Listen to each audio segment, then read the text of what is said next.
En dehors des heures de cours, la plupart des collégiens se retrouvaient au premier étage dans la vaste salle qui leur était réservée et que l'on appelait le cercle. Comme je l'expliquais précédemment, les surveillants s'abstenaient d'y intervenir. Cette grande salle était vide, à l'exception d'une grande armoire métallique totalement vide. Elle avait dû servir un temps à entreposer des livres ou des dossiers, mais elle ne contenait même plus les étagères qui devaient, à l'origine, permettre d'y ranger du matériel. Je m'interrogeais sur l'opportunité de conserver ce meuble dans le cercle. Je compris bientôt l'explication à sa présence. Quelques semaines après la rentrée, la traditionnelle séance de bizutage eut lieu. Elle se déroulait durant l'interclasse et elle consistait à enfermer dans l'armoire un garçon et une fille entrés en classe de seconde, puis de faire parcourir à l'armoire le tour du cercle en retournant à plusieurs fois le meuble cul par-dessus tête, sous les acclamations et les hurlements des collégiens présents. Une fois le tour de la pièce accompli, l'armoire était couchée sur le sol, la porte était ouverte et les victimes pouvaient enfin sortir de l'armoire. Les spectateurs se délectaient du spectacle au grand désespoir des filles qui portaient des jupes un peu courtes. J'eus bien entendu droit à ma séance de bizutage. Je fus enfermé avec ma camarade Anna Dochosi, dont je vous ai parlé dans un chapitre précédent. C'était une jolie petite blonde d'origine polonaise. Anna croyait que j'étais complice et que je participais de ma propre volonté à ce bizutage un peu dégradant. Il n'en était rien, pourtant, et je me serais bien passé de cette épreuve. Durant notre tour de salle, elle n'arrêtait pas de m'insulter et de me frapper avec ses poings durant notre périple, pour autant qu'elle pouvait se mouvoir. J'eus donc la double peine. Parmi les internes, un groupe de collégiens de la classe de troisième était devenu particulièrement agressif. Ils avaient tendance à vouloir faire régner leur loi dans le cercle. Un jour, la situation dégénéra et une confrontation eut lieu entre eux et plusieurs autres collégiens dont j'ai fait partie. Nous nous trouvions face à face dans le cercle jusqu'au moment où les collégiens de la classe de troisième se mirent en devoir de nous attaquer. Je me trouvais le plus proche du groupe. Je fus le plus prompt à réagir. Je saisis par le bras celui des 4 agresseurs qui était le plus près de moi. Je le tirai vers l'avant pour le déséquilibrer. Je n'avais pas l'intention de le blesser. Je voulais seulement le bousculer pour l'intimider et lui faire passer l'envie de continuer à nous agresser. Seulement, par réflexe, je tendis la jambe et le jeune bascula vers l'avant. Il tomba face contre sol. Il eut du mal à se relever. Apparemment, il avait subi un sérieux traumatisme.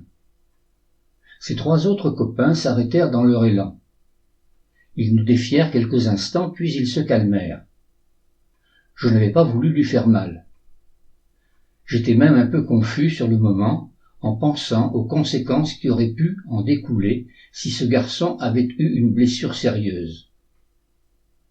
À partir de cet incident, j'ai été craint par les autres collégiens et je n'ai plus eu à subir de chicanes.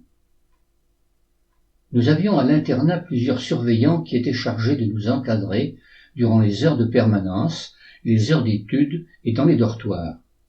L'un d'eux était devenu la tête de turc des internes. Il fut décidé qu'il serait lui aussi bizuté. Mes camarades ne manquaient pas d'imagination pour cela.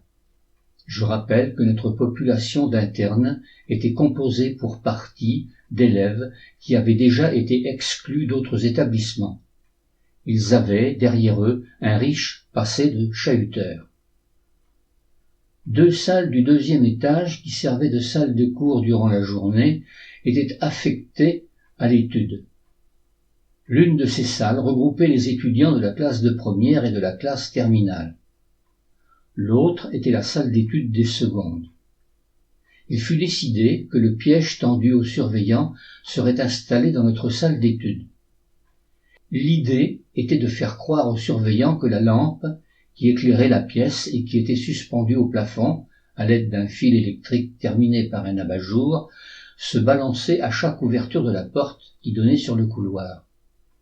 Un fil nylon, suffisamment fin pour qu'il ne puisse pas être détecté de la place où le surveillant était assis, avait été soigneusement enroulé autour du fil électrique à partir de l'abat-jour.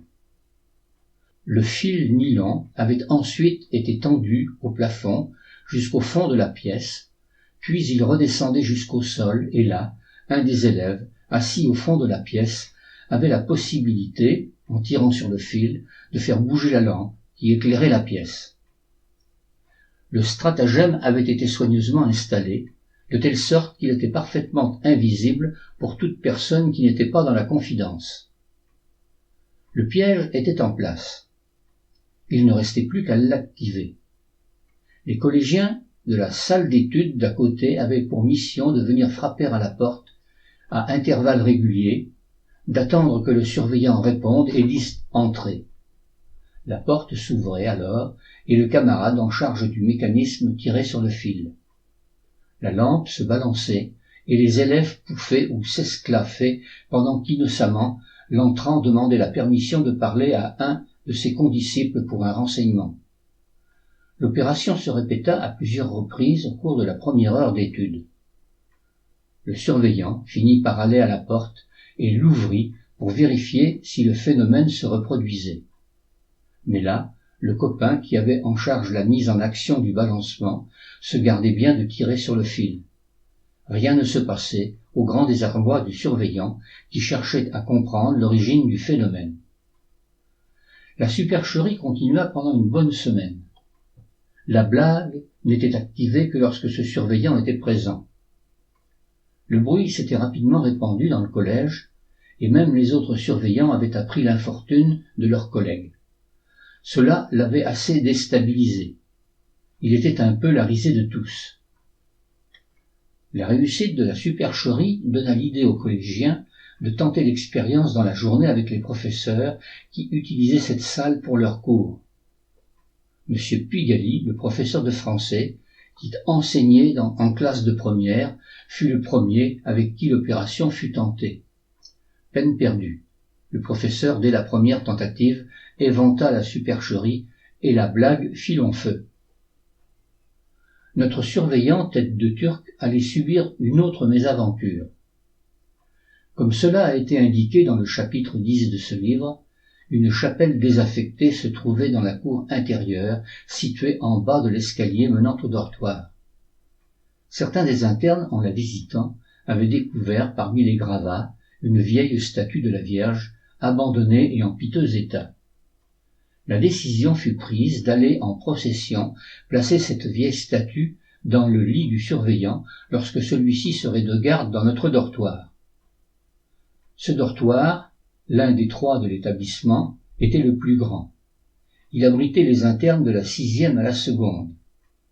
Au bout du dortoir, une petite loge vitrée permettait aux surveillants de garde d'observer le comportement des collégiens durant la nuit.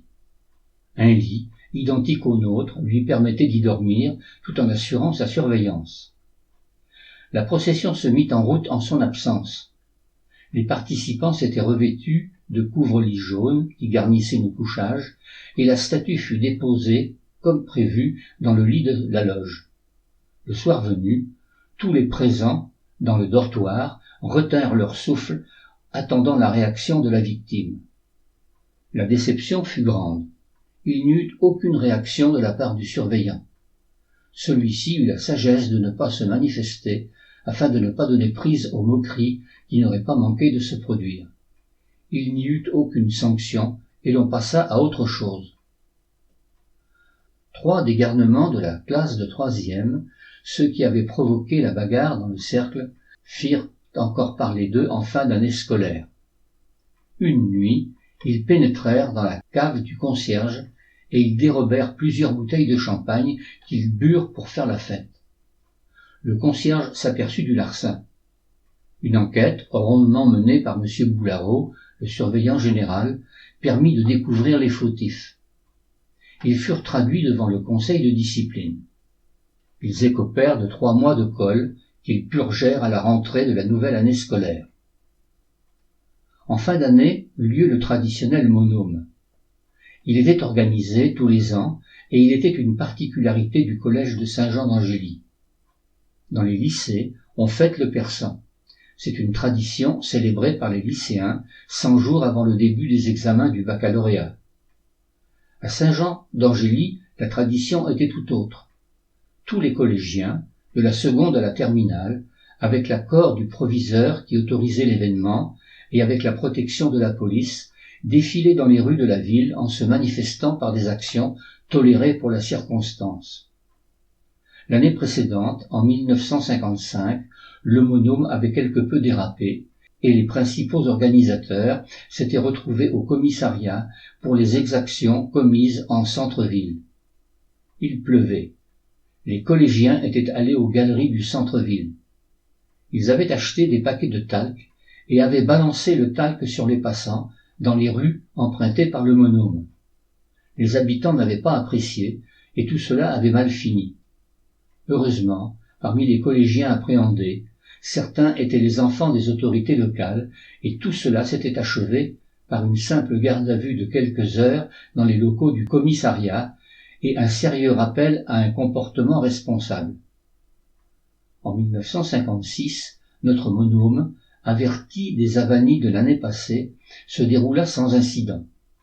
Les garçons avaient revêtu les blouses roses des filles, les filles les blouses grises des garçons, et le monôme s'était élancé dans les rues après le traditionnel discours du proviseur qui, du haut de son perron, nous avait invités à fêter dignement la fin d'année et à s'abstenir de manifestations répréhensibles dans les rues empruntées. Le monôme avait déroulé son long cordon de collégiens, les garçons et les filles se tenant par la main, alternant blouse rose et blouse grise, les classes terminales en tête de colonne, suivies des classes de première pour s'achever par les secondes. Cela faisait une horde hurlante accompagnée par les policiers. Ceux-ci avaient une double mission: protéger les participants au monôme en arrêtant les véhicules sur le passage de la manifestation et éviter un dérapage de ces mêmes manifestants pour le cas où certains se seraient crus autorisés de quelconque fait répréhensible. Au passage, les collégiens fermaient les volets des maisons lorsqu'ils étaient ouverts, ouvraient les volets lorsqu'ils étaient en tuiles, tout cela accompagné de cris et de chansons paillardes. Au final, après avoir parcouru les principales rues du centre-ville, le monôme se dirigea vers la place centrale face à l'hôtel de ville. Là, le représentant de la classe de mathématiques élémentaires et le représentant de la classe de philosophie montèrent sur la statue de Michel Regnault, érigée au centre de la place. Tour à tour, ils déclamèrent leur discours, faisant état de la primauté des mathématiques sur la philosophie et inversement de la philosophie sur les mathématiques, en l'honneur du personnage représenté par la statue, Michel Regnault, ayant été député du tiers-état aux États généraux de 1789, journaliste, juriste, conseiller de Napoléon, comte d'Empire, initiateur de la Légion d'honneur et du divorce de Bonaparte, avec Joséphine, et ministre pendant les 100 jours. Pendant ces diatribes, les participants au monôme avaient créé un immense escargot autour de la statue.